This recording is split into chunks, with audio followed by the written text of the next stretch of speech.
Of India में आपका स्वागत है। मैं हूं नेहल। एक महत्वपूर्ण समाचार सामने आया है कि अब आरएसएस यानी कि राष्ट्रीय स्वयंसेवक संघ के कार्यक्रमों में अब सरकारी कर्मचारी शामिल हो सकेंगे। मोदी सरकार ने यह महत्वपूर्ण कदम उठाकर प्रतिबंध हटा दिया है। गृह मंत्रालय के इस नए आदेश से न सिर्फ संघ बल्कि संघ विचारधारा से जुड़े हुए सभी लोगों को खुश कर दिया गया है। हम आपको बता दें कि साल 1966 में यह प्रतिबंध लगाया गया था, मतलब कि करीब 58 साल तक मोदी सरकार ने यह प्रतिबंध हटाया। अब आपको यह भी जानने में दिलचस्पी होगी कि कब और क्यों यह प्रतिबंध लगा था। आइए जानते हैं इसके बारे में।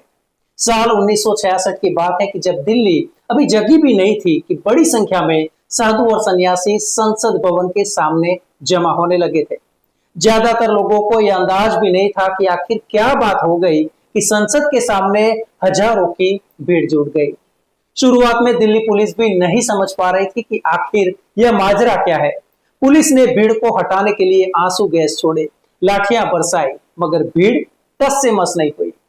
संसद भवन के गेट के सामने ही पुलिस और साधुओं का यह संघर्ष तब भड़क उठा जब प्रदर्शनकारियों के फेंके पत्थरों से एक पुलिस वाले की मौत हो गई। दोपहर करीब 1:30 बजे तक माहौल पूरा गर्मा गया और पुलिस ने भीड़ को तितर बितर करने के लिए गोलीबारी करनी शुरू कर दी। संसद के समक्ष जमा यह भीड़ गौ हत्या पर राष्ट्रीय कानून बनाने के लिए सरकार पर दबाव बना रही थी। इस प्रदर्शन को तब भारतीय जनसंघ और राष्ट्रीय स्वयंसेवक संघ यानी आरएसएस का समर्थन हासिल था। नवंबर 1966 जब तपस्वियों नागा साधुओं की अगुवाई में यह प्रदर्शनों में आधिकारिक रूप से 8 लोगों की मौत की बात बताई जा रही है और सैकड़ों लोग घायल हो गए। हालांकि कई दूसरे गैर सरकारी आंकड़ों में सैकड़ों लोगों के मारे जाने की भी बात कही गई है। उस वक्त यह अनुमान लगाया गया था कि प्रदर्शनों के दौरान वाहनों एवं दफ्तरों में तोड़फोड़ और आगजनी की घटनाओं में कुल करीब 100 करोड़ रुपए की संपत्ति का नुकसान पहुंचा था। इन प्रदर्शनों के दौरान कांग्रेस के प्रमुख नेता के कामराज का घर और ऑल इंडिया रेडियो का दफ्तर भी निशाना बना था। उस समय के पत्रकारों के हिसाब से यह एक गौरक्षा आंदोलन था। 24 जनवरी 1966 को इंदिरा के प्रधानमंत्री बनने के बाद जेपी यानी समाजवादी नेता जयप्रकाश नारायण से उनके रिश्ते कई वर्षों तक मधुर बने रहे। यह उनके बीच हुए पत्र व्यवहारों से भी पता चलता है। उन पत्रों में उनके रिश्तों की प्रगाढ़ता तो पता चलती ही है, एक दूसरे पर विश्वास भी झलकता है और देश के मुद्दों को लेकर चिंता भी। जेपी उन्हें सलाह देने से गुरेज नहीं करते थे। मसलन गोवध पर प्रतिबंध के मुद्दे पर दोनों के बीच हुए पत्र व्यवहार से इस बात की झलक दिखती है। इंदिरा के प्रधानमंत्री बनने के कुछ महीने बाद गोवध पर प्रतिबंध को लेकर चल रहे आंदोलन को लेकर जेपी ने उन्हें 21 सितंबर 1966 को एक पत्र लिखा और आग्रह किया, जिसमें जेपी ने इंदिरा जी को लिखा था कि मैं आपका ध्यान एक अत्यंत गंभीर होती हुई स्थिति की ओर दिलाने के लिए यह लिख रहा हूं। आप गोवध पर प्रतिबंध को लेकर लंबे समय से चल रहे आंदोलन के बारे में जानती ही है। संसद के पिछले सत्र में भी यह मुद्दा उठा था। मुझे पता चला है कि जगत गुरु शंकराचार्य जैसे शीर्ष हिंदू नेताओं ने इस वर्ष 20 नवंबर से आमरण अनशन करने का फैसला किया है। मैं समझ सकता हूं कि इस हताशापूर्ण कदम पर पूरी गंभीरता से विचार किया गया है।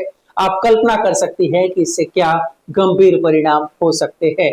पिछले कुछ वर्षों में यह एक सामान्य बात हो गई है कि सरकार तब तक कोई कार्यवाही नहीं करती जब तक कि स्थिति गंभीर न हो जाए। मैं समझ नहीं पाता कि हिंदू बहुल भारत जैसे देश में जहां गोवध को लेकर सही हो या गलत हो तीव्र भावनाएं भड़क उठती है, वहां कानूनी प्रतिबंध क्यों नहीं लग सकता। कुछ दिनों बाद बलराज मधोक, रामेश्वरानंद और आरएसएस एवं जनसंघ के अन्य प्रमुख पदाधिकारियों को दंगे भड़काने के आरोप में गिरफ्तार कर लिया गया था। वाजपेयी जी ने दंगों की निंदा की और हिंसा के लिए अवांछनीय तत्वों को दोषी भी ठहराया। इंदिरा सरकार में गृह मंत्री गुलजारी लाल नंदा को प्रदर्शनकारियों के प्रति सहानुभूति रखने की वजह से इस्तीफा देना पड़ा। प्रधानमंत्री इंदिरा गांधी ने अस्थायी रूप से पोर्टफोलियो अपने पास ले लिया। बाद में कांग्रेस आर ने 1971 में लोकसभा चुनावों के दौरान गाय और बछड़े को अपना चुनाव चिन्ह के रूप में चुना गया। इसी आंदोलन से भारतीय राजनीति में दक्षिण पंथ के उभार को माना जाता है। बाद में भारतीय जनता पार्टी ने अपना ध्यान गौ रक्षा से हटाकर राम जन्मभूमि आंदोलन पर केंद्रित कर दिया था। 1966 में इसी आरएसएस को लेकर तब इंदिरा गांधी सरकार ने एक पाबंदी लगा दी थी।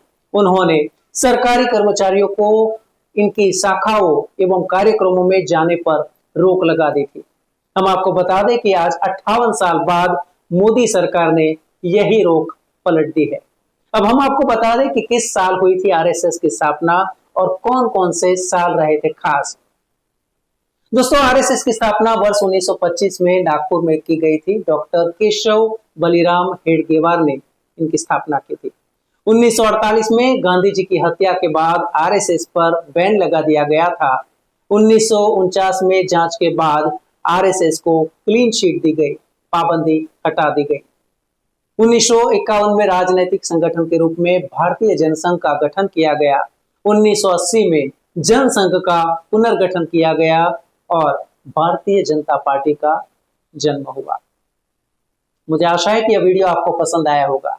दोस्तों, न्यूज, व्यूज और एनालिसिस के लिए आप हमारे साथ यानी कि रिवॉय न्यूज के साथ जुड़े रहिए। नमस्कार।